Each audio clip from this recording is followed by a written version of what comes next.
Hello everyone, welcome to all of you in English channel Elite English Club, and today I brought poem for class 11th, The Voice of the Rain. This poem is written by the poet Walt Whitman, who is an American poet. He was born in May 31st, 1819 and died in March 26, 1892. He was an essayist and journalist as well.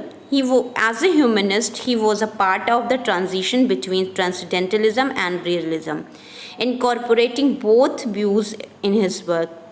Walt Whitman एक American poet, assets और journalist हैं जो as a humanist इन्होंने जो as transition हुआ उसमें ट्रांसडेंटलिज्म और realism दोनों पर ही इन्होंने काम किया है. इनके वर्क काफ़ी रिनोन्ड हैं, फेमस हैं. So let's see his poem the voice of the rain. Voice of the rain is written by Walt Whitman. ये एक कॉन्वर्सेशन है पोएट और रेन के बीच में, जिसमें रेन एक्सप्लेन करती है अपनी इटर्नल जर्नी को और इस प्लेस से, एंड दैट इज़ जो बर्थ प्लेस है वो अर्थ टू द पोएट है. इन stanza 1 poet asked, "And who art thou?" Said I to the soft falling shower, which strange to tell gave me an answer, as here translated, "I am the poem of earth." Said the voice of the rain, "Eternal I rise, impalpable, out of the land, and the sea bottomless sea." Here poet says that,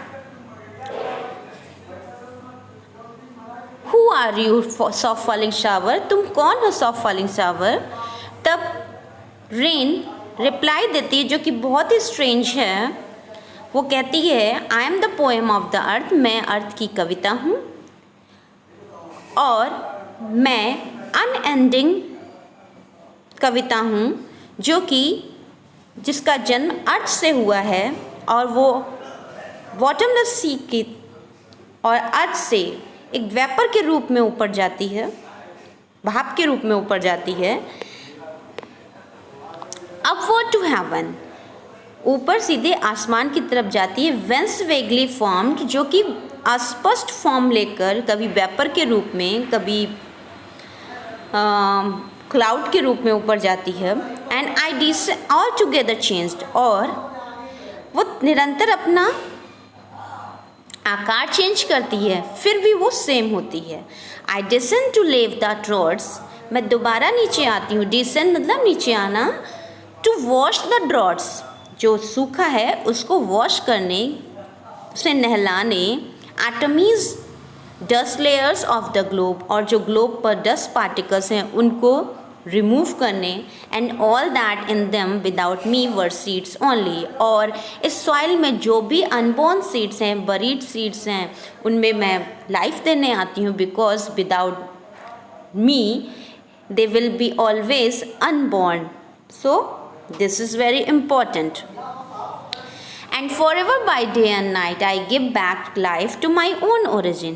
कहती है कि मैं रात दिन सारा मैं आती हूँ और किसी भी टाइम आ जाती हूँ. I give back life to my own origin, मैं अपनी ही लाइफ को दोबारा ओरिजिन देती हूँ. इट मीन्स वो अर्थ से आती है और पुनः वो अर्थ में ही मिल जाती है.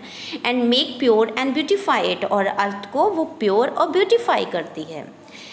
यहाँ पर पोएट ने तुलना पोएम रेन की सॉन्ग से की है. कहता है, issuing from its birth place after fulfilment, wandering reck'd और unreck'd duly with love returns. जिस तरह एक सिंगर के हार्ट से वो गाना, कोई सॉन्ग निकलता है और वो अपनी फुलफिलमेंट, अपनी जो रिक्वायरमेंट्स होती हैं उनको फुलफिल करके, वो अपना इधर उधर वॉन्डर करके, वो अपनी ज़रूरत को पूरा करके, वो बिना किसी की केयर करे, चाहे वो कोई उसकी परवाह करे या ना करे, वो अपना काम करके दोबारा पोएट के हार्ट में वापस चला जाता है. जैसे कि रेन पुनः अपना काम करके अर्थ में मिल जाती है. Now we will see the summary. In the poem the poet asks the soft falling shower who are you, पूछता है पोएट कि तुम कौन हो। To which she replies that she is the poem of earth, वो कहती है कि मैं अर्थ की कविता हूँ। It is a strange thing for the rain to reply to the poet, ये एक बहुत ही अचंभे वाली बात है कि रेन पोएट को रिप्लाई कर रही है। The rain told the poet that she can not be touched, कहती है मुझे कोई टच नहीं कर सकता है। As she rises in the form of water vapour in the sky, जैसे कि वो वाटर वेपर के रूप में स्काई में जाती है। From the land and the bottomless sea, भूमि से, सॉइल से और बॉटमलेस सी से। यहाँ पर बॉटमलेस सी में पोएट ने हाइपरबोल का यूज़ किया है। It changes it shapes yet it remain the same, ये बार बार लगातार जब ऊपर जाती है तो चेंज शेप करती हुई जाती है, लेकिन फिर भी वो सेम रहती है। The vapour changes into clouds due to condensation, और वेपर्स जो क्लाउड्स में चेंज हो जाती हैं और it falls back on the surface of the earth to provide water to the drought prone areas, वो वापस अर्थ पर आती है वाटर प्रोवाइड करने जहाँ पर सूखा होता है। And to beautify and purify the earth, और जिससे कि सारी अर्थ ग्रीन हो जाती है और प्योर हो जाती है। It provides life to the seeds inside the earth and helps them grow, वो उन सीड्स को जो कि अर्थ पर ग्रो अप हो रहे हैं उनमें बरस कर, उनको पानी देकर उन्हें लाइफ देती है और उनमें बड़ा होने में हेल्प करती है। The rain does not care if any one bothers about her deeds और नॉट, रेन को कोई फ़र्क नहीं पड़ता कि उसके काम से किसी को प्रॉब्लम हो या ना हो। शी कम्प्लीट्स हर वर्क, वह अपना काम ख़त्म करती है। एंड कम बैक्स होम, और फिर पुनः वो वापस अपने घर आ जाती है। मीन्स बारिश होने के बाद वो एब्जॉर्ब फिर से सॉइल में हो जाता है। The poet also compares the rain with the song as they both share a common journey, poet यहाँ पे कहता है कि रेन और सॉन्ग दोनों कॉमन जर्नी शेयर करते हैं। The song originates from the heart of the singer, जैसे कि सॉन्ग सिंगर के हार्ट से निकलता है वैसे रेन अर्थ के हार्ट से निकलती है। And travel across to fulfil the aim, और तब तक ट्रेवल करती है जब तक उसका एम पूरा नहीं हो जाता है। And comes back with due love for the singer it's originator, और उसी प्यार के साथ वो फिर से उस सिंगर के दिल में आ जाती है, जैसे कि रेन अर्थ के हार्ट में आ जाती है और पुनः अपने ओरिजिन में मिल जाती है। Now we will see literary device personification. The poet used here for the non-living beings personification as I am the poem of earth, said the voice of the rain. यहाँ पर पोएट ने जब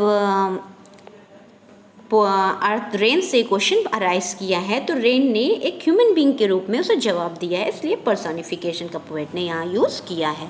metaphor, जब यहाँ पर indirect comparison होता है qualities का डिफरेंट थिंग्स का, तो यहाँ पर मेटाफर होगा, जैसे I am the poem of earth, तो rain is being compare to a poem. Hyperbole, exaggerated statement, bottomless sea, bottomless sea मतलब infinite sea, that is hyperbole. Imagery, visual description of something soft falling shower, soft falling shower का यहाँ पर visual description किया गया है, एक picturisation किया गया है, इसलिए आई होप आपको ये वीडियो पसंद आई होगी। So keep watching my video and share and do not forget to comment in comment box. Thank you.